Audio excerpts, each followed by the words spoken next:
The very first thing you'll notice about the bunker is not the monster itself, but the sense of isolation your character is put through. When you actually get into the bunker, the first message the game shows you is: Henry is not just surviving against overwhelming odds, but he's doing it alone, and the game's sound design makes sure you know that. Periodic artillery fire shake and rumble the bunker, making it feel like it could collapse on top of you at any moment. Rats block your path and hiss, alerting the monster to your presence. Weapons, while sounding weighty and strong, feel somewhat obtuse to use, reloading specifically, taking a considerable amount of time, and the bullets you're reloading with being found few and far between. But again, folks, I cannot emphasize enough how crucial sound is throughout this game, because let me tell you, most of the time you're not seeing shit, buddy. Visuals are a privilege that you will very quickly find out you are not entitled to when fuel runs out. The dull echo of your footsteps reverberating through the mud-covered bunker walls as the generator runs out of fuel is another sound I will not soon forget, and again it's part of what makes this game great. One of the first areas you're tasked with going to is maintenance. In my first playthrough, I knew nothing about rats or any of the various techniques you can use to counter them. This led to me taking a ton of damage in this tunnel you need to get through to make progress. At this point, after getting through the tunnel, I'm heavily bleeding and panicked, but still moving toward what I think is the main objective. This is where the intro happened. From the beating of your heart pounding throughout your whole body, the flare trap you triggered hissing like the rats that scurried away once they saw a much bigger threat, and finally the aforementioned bigger threat, slowly but surely thumping his way through the bunker towards you, cornering you, leaving you with one option: survive. And that right there is why the bunker is a 10 out of 10 masterpiece. Oh, look at the graphics! Look at the graphics on that game! And I haven't even touched on the sounds of the actual beast.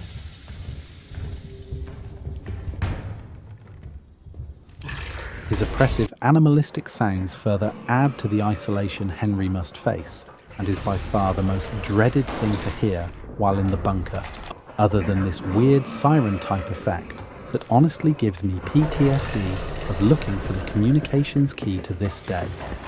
Here it is.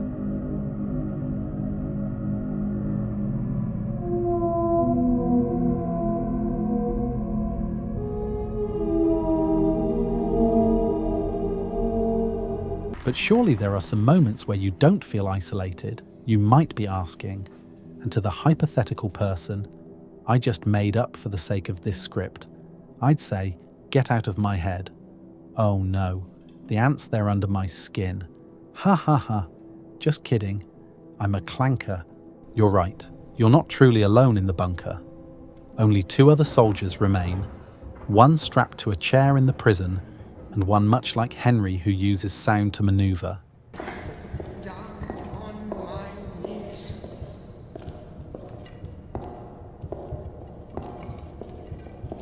The bunker structures its tasks all around one objective, and that is to escape. Escape requires what essentially boils down to one massive fetch quest weaving through every area in the game. One of the final areas you must get to is the Roman tunnels/catacombs. This is the first time in the game where you are free from the beast, and probably the first time ever you feel somewhat relaxed while playing this game. You then actually arrive in the tunnels and hear a poem. That's weird, but at the very least it's human. And then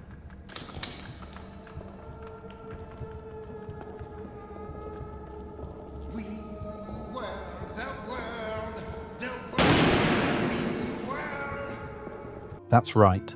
The only other Frenchman in the entirety of this bunker has lost his mind and eyesight, and is now condemned to patrol the Roman catacombs beneath the bunker, which also holds a key item needed to complete the game.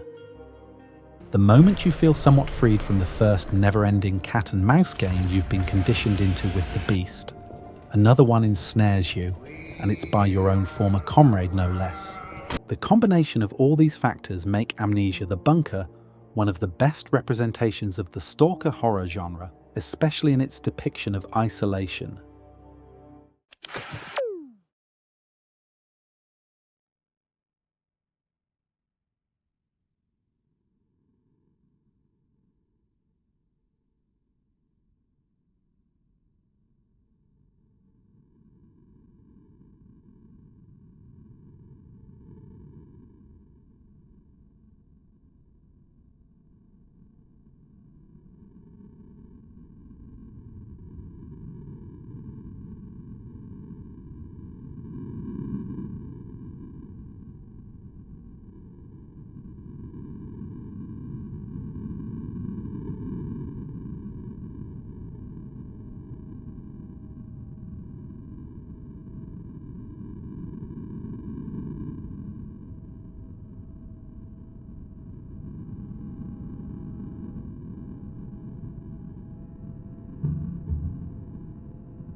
Atmosphere in Alien Isolation is pivotal to maintaining the setting.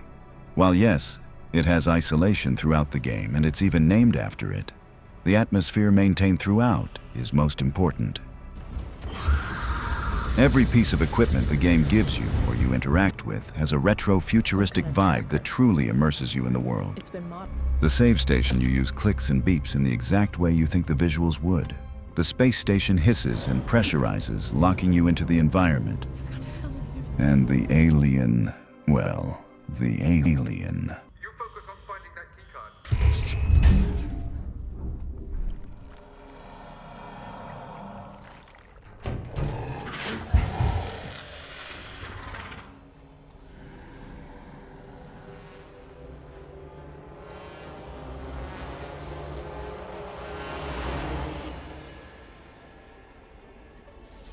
The true terror of Alien Isolation comes from the alien. Could have guessed that. At first, the space station is dangerous.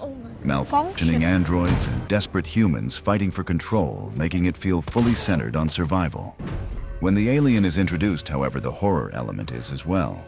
He's faster, larger, and far more deadly than anything else on the S.T.A.L.K.E.R.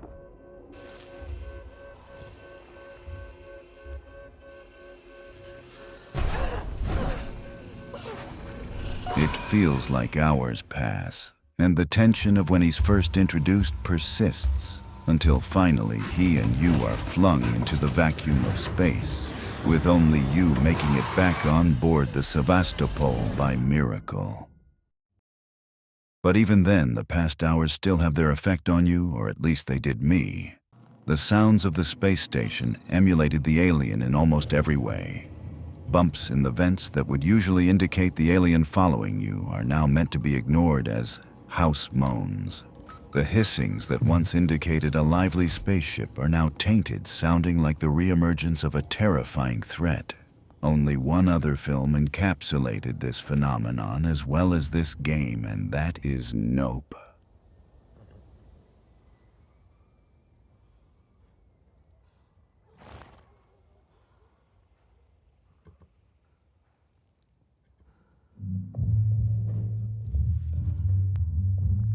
Nope's sound design is subtle but masterful. Throughout the film, many things are heard with little to no context at first. Then, later on in the film, those sounds are given weight.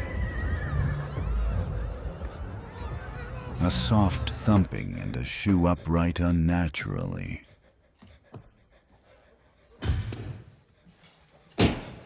The calm night sky, cloudy and whistling.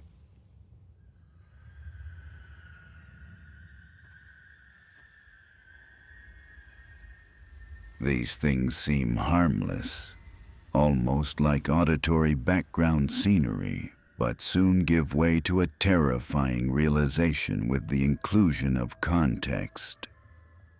And the same goes for an alien isolation. Get out of there! Would you move? Dad! Move, Dad! Move, Dad! Get out! Oh. No, not that way! The other way! Go!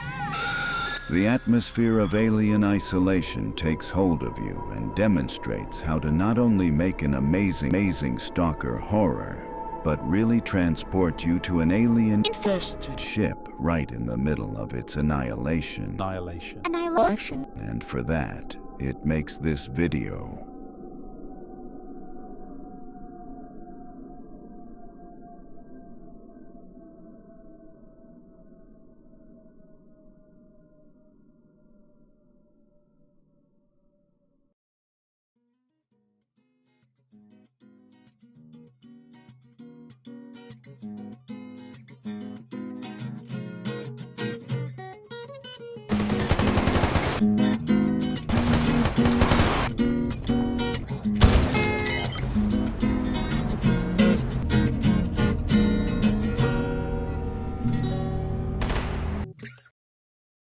Stalker is by far the most non-linear game you'll be seeing today. Want to be a bandit running around with a sawed-off drinking hand sanitizer straight from the bottle? Or maybe a part of a monolithic cult dedicated to a quasi-god-like entity that can grant your every wish? You name it, and the zone has done it. I think the most important thing to mention about Stalker and its sound design is just how complete the environment is. You could be fighting for minutes on end with no end in sight 1 second, and then in the distance hear the eerie cacophony of crows. And now, what was a simple gunfight has been transformed into a true survival experience. What's special about the zone can only be described through its environment. A large competitive ecosystem of mutants, animals and humans constantly fighting for dominance in a place where the biggest threat is actually the world you're fighting in. Disruptions in space-time pulsate, crackle and hum littered about the streets and forests, making even the simple act of walking a dangerous thing. It's like the zone simultaneously isolates you and creates community, with little pockets of stalkers forming warm, inviting safe houses to shelter you from the cold, repudiating world. Cordon's Rookie Village, Rostock's 100 Reds Bar, even the Palace of Culture all serve as a way of bringing people together amongst a terrible world that wants nothing but death and destruction for all. And believe me, it gets what it wants.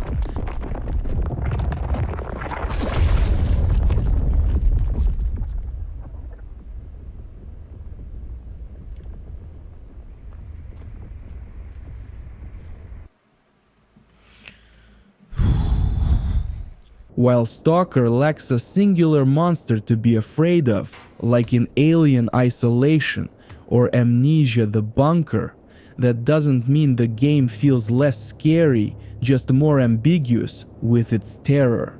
At times, a wild chimera may be slowly stalking you in the night, waiting, analyzing. At other times, you are the night terror, stalking enemy factions from a perch. What I mean to say is, anything or anybody in the zone becomes a part of its life cycle, and that environment is the true horror aspect of Stalker. But fuck all that. Look where we are, Red Forest. This video may be about sound, but I simply must talk about the area design. Stalker is based out of Chernobyl, located in modern-day Ukraine, where a nuclear reactor exploded, killing several people and damning many more to ARS, acute radiation sickness, or cancer-related symptoms due to the radiation in the area around the facility. Local government officials were ignorant to the gravity of the situation, thinking the plant's core was still intact. This led to a delay in evacuation and many more lives lost or severely impacted. Higher-level officials in the Soviet Union wanted to portray an image of superiority over the West, and a large-scale disaster of this magnitude would have the opposite effect. They attempted to hide this disaster, fearing that revealing it would lead to a negative public perception.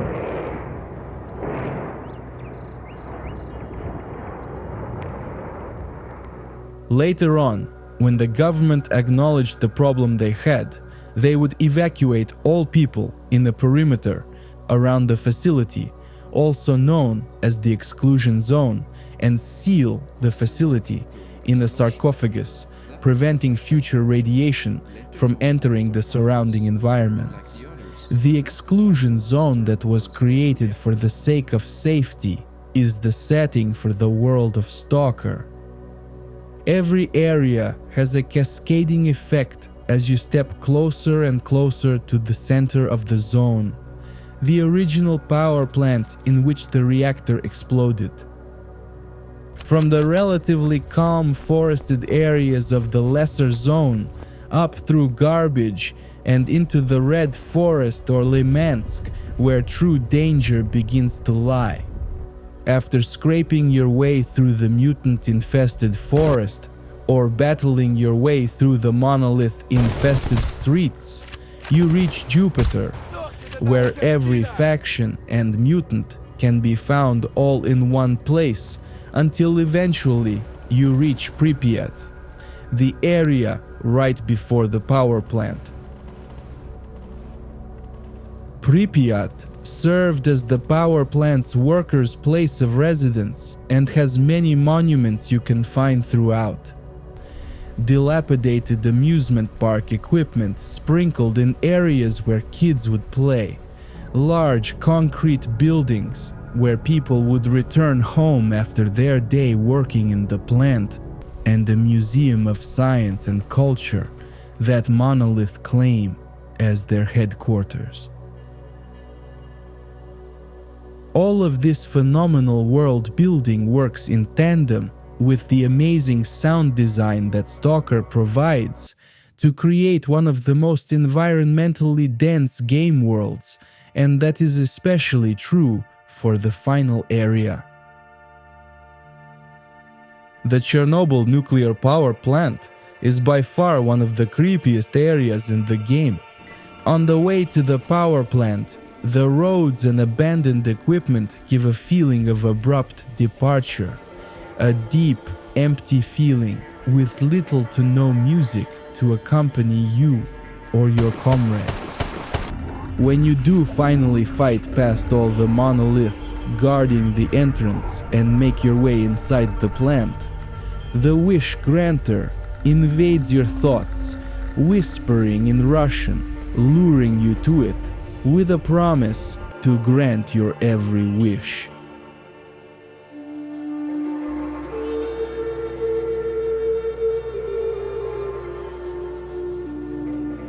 This, accompanied by the soulless industrial architecture, purely meant to be as efficient as possible, leaves you feeling quite lost. All this work you did to get here, and this place isn't some mystical beacon of hope where your every desire comes true, It's a factory, sheltering some illusion. These 3 games I've talked about today excel in many different aspects and all had amazing sound and visual design. Amnesia's isolation, Alien's atmosphere, And Stalker's environment. But what truly makes these 3 games worth playing is knowing the people behind it truly cared about the end product. And that's why today's sponsor, Raycon earbuds. Don't call killer.